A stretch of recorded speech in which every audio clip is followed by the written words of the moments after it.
Hello friends, welcome to Priyaraj life style. வாங்க இன்னைக்கு ராகி அடை தான் எப்படி செய்யுதுன்னு பார்க்கலாம். 2 வெங்காயம் எடுத்து பொடி பொடியாக கட் பண்ணிக்கிறேன். 5-6 பல் பூண்டு எடுத்து அதையும் பொடியாக கட் பண்ணி எடுத்துக்கிறேன். 2 காஞ்ச மிளகாய், 1 ஸ்பூன் சீரகம், 1 கப்பு முருங்கைக்கீரையை இந்த மாதிரி பொடி பொடியாக கட் பண்ணி எடுத்து வச்சுக்கிறேன். அதே கப்பாலே 1 கப்பு ராகி மாவு எடுத்துக்கிறேன்.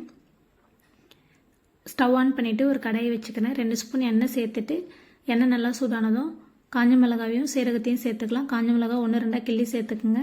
கட் பண்ணி வச்ச பூண்டு வெங்காயம் எல்லாத்தையுமே சேர்த்து நல்லா வதக்கி விட்டுக்கலாம். வெங்காயத்துக்கூடயே அடைக்கு தேவையான எல்லா உப்பையுமே சேர்த்துட்றேன். சேர்த்துட்டு நல்லா வதக்கி விட்டுக்கலாம். உப்பு சேர்த்ததால சீக்கிரமாகவே வதங்கிடும்.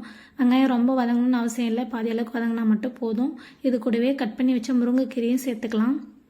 சேர்த்துட்டு கூடவே ராகி மாவையும் சேர்த்துக்கலாம். முருங்கைக்கீரையை சேர்க்கறதுக்கு முன்னாடி ஸ்டவ் ஆஃப் பண்ணிடணும். ஆஃப் பண்ணிட்டு தான் முருங்கைக்கீரையும் ராகி மாவையும் சேர்த்து நல்லா கலந்து விட்டுக்கணும். இது நல்லா ஆறட்டும். ஆறுனதும் தண்ணி ஊற்றி பிசைஞ்சு எடுத்துக்கலாம். சப்பாத்தி மாவை விட இன்னும் கொஞ்சம் சாஃப்டாக பிசைஞ்சு எடுத்துக்கலாம். கொஞ்சம் கொஞ்சமாக தண்ணி ஊற்றி பிசைஞ்சு எடுத்துக்கிறேன். மொத்தமாக ஊற்றிட போகிறீங்க, ரொம்ப தண்ணி ஆகிடும். இந்த அளவுக்கு பிசைஞ்சு எடுத்துக்கிறேன். இது ஒரு ஓரமாக இருக்கட்டும்.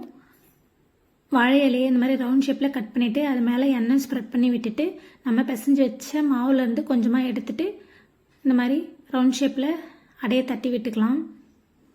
எந்த அளவுக்கு மெலிசாக தட்ட முடியுமோ அந்த அளவுக்கு மெலிசாக தட்டிக்குங்க. இந்த மாதிரி கொஞ்சம் தண்ணி வச்சுட்டு கையை தண்ணியில் தொட்டு தொட்டு நல்லா தட்டி எடுத்துக்குங்க. அப்போ தான் நல்லா மெலிசாக வரும். இப்போ ஸ்டவ் ஆன் பண்ணிவிட்டு ஒரு தோசை தவா வச்சுக்கிறேன். நீங்கள் தோசை கல் எது வந்தாலும் வச்சுக்கோங்க. சப்பாத்தி கல் கூட வச்சுக்கலாம். எண்ணெய் லைட்டாக அதில் தடவி விட்டு ரெடி பண்ணி வச்சு அடையே தவாவில் போட்டுக்கலாம். 1 நிமிஷத்தில் இலை அதுவாகவே பிரிஞ்சு வரும். இந்த மாதிரி கை வச்சு எடுத்தோம்னா இதே இலையிலே நம்ம எல்லா அடையுமே சுட்டு எடுத்துக்கலாம். தனித்தனி இலை ரெடி பண்ணணும்னு அவசியம் இல்லை. லைட்டாக எண்ணெய் ஸ்ப்ரெட் பண்ணி விட்டுட்டு அடையை 2 சைடு திருப்பி திருப்பி போட்டு வேக வச்சு எடுத்துக்கலாம். பாருங்கள், இப்போ இந்த சைடு திருப்பி போட்டாச்சு. மறுபடியும் இன்னொரு சைடும் திருப்பி 2 டைம் திருப்பி திருப்பி போட்டு வேக வச்சு எடுத்துக்கலாம். மீதி இருக்க எல்லா மாவையும் நான் இதே மாதிரியே ரெடி பண்ணி எடுத்துக்கிறேன். நீங்களும் கண்டிப்பாக ட்ரை பண்ணி பாருங்கள். ரொம்பவே சூப்பராக இருக்கும். குழந்தைங்க ரொம்ப விருப்பப்படுவாங்க.